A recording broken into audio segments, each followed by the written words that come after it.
আসছি পরবর্তী খবরে। আর আজ শারদা মায়ের ১৭১তম জন্মতিথি। সকাল থেকেই বেলুড়ে বিশেষ পুজো প্রার্থনা। বেলুড় মঠে ভক্তদের ঢল সকাল থেকেই। শারদা মায়ের ১৭১তম জন্মতিথি ছবিটা দেখাচ্ছি, দেখুন বেলুড় মঠের বেশ ভিড় রয়েছে, সকাল থেকেই পুণ্যার্থীদের ঢল।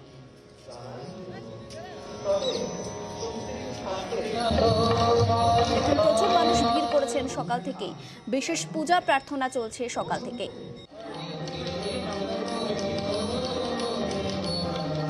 দেবাশিস রয়েছে, দেবাশিসের সঙ্গে কথা বলবো। দেবাশিস, আজকে এই বিশেষ তিথি উপলক্ষে কি বিশেষ পূজা প্রার্থনা চলছে সকাল থেকে একটু জানতে চাইবো, আর ভিড় কতটা?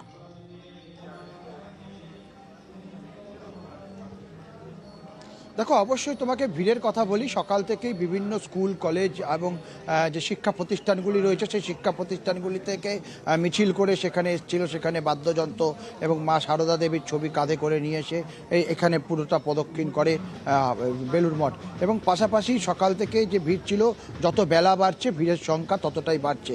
মূলত ১৭১তম মা সারদা দেবীর যে জন্মতিথি উৎসব, সেই জন্মতিথি উৎসব পালন হচ্ছে সকাল থেকেই। সকাল ভোর 4:30 সময় এখানে মায়ের যে মন্দির, যে ছবি আমরা দেখছি, মায়ের যে মন্দির, সেই মন্দিরে মঙ্গল আরতি দিয়ে পুজো শুরু হয়েছিল এবং একে একে বিশেষ পুজো সেখানে অনুষ্ঠিত হচ্ছে। সকাল 7টা থেকে দুপুর 11টা পর্যন্ত বিশেষ পুজো হচ্ছে মায়ের মন্দিরে।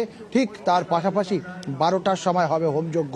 ঠিক, এবং যে মূল মন্দির, বেলুড় মঠের যে মূল মন্দির, সেই মন্দিরের পাশে একটি অস্থায়ী মঞ্চ, যেখানে সারাদিন ধরে চলবে ভক্তিগীতি এবং মায়ের জীবন বর্ণনা, বিভিন্ন কাজ চলবে সেখানে।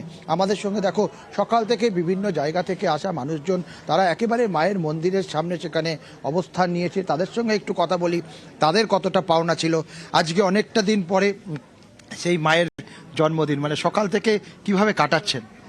ভীষণ ভালো কাটাচ্ছি বেলুড় মঠে এসে। আমরা থাকি বোম্বে।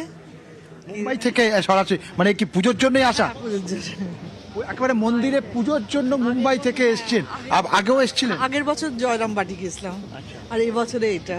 আজকে কি সারাদিন এখানে? হ্যাঁ, সারাদিন এখানে, আর এখানেরই দীক্ষিত আমি। আপনাদের সঙ্গে কথা বলি, এরকম একটা দিন কতটা মানে অপেক্ষায় থাকা হয় সারা বছর? সারা বছর অপেক্ষা তো থাকতেই হয়, হ্যাঁ।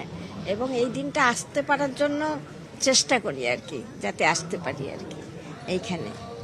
অবশ্যই দেখো, বিভিন্ন জায়গা থেকে মানুষজন এসছে। শুধু আমরা বারবার তোমাকে দেখাচ্ছি, একেবারে সুদূর মানে মুম্বাই থেকে মা সারদা দেবীর জন্মতিথিতে বেলুড় মঠে উপস্থিত হতে হবে, সেই চিন্তাধারা নিয়েই তাদের কিন্তু এখানে আসা। এবং যত বেলা বাড়বে তত ভিড় বাড়ার আশঙ্কা রয়েছে, বা বেলুড় মঠের তরফ থেকে জানানো হয়েছে দুপুর 11টা থেকে বিশেষ ভোগ বিতরণ হবে। এবং ইতিমধ্যেই সারদা যে মঠ রয়েছে, সারদা মঠের সন্ন্যাসিনীরা, তারাও কিন্তু এই পুজোতে উপস্থিত হন। একেবারে যেখানে আমাদের কলকাতা সারদা মন্দির রয়েছে, সারদা পীঠ রয়েছে, সেখানকার সন্ন্যাসীরা কিন্তু ইতিমধ্যেই এখানে আসতে শুরু করেছেন। তার কারণ একেবারে মায়ের পুজো তো, ফলে সেই কারণে। এবং বিশেষ পূজা অর্চনা সেখানে মায়ের মন্দিরকে ঘিরে আজ কিন্তু উন্মাদনা। ১৭১তম জন্মতিথি উৎসব যা পালন হবে গোটা দিন জুড়ে।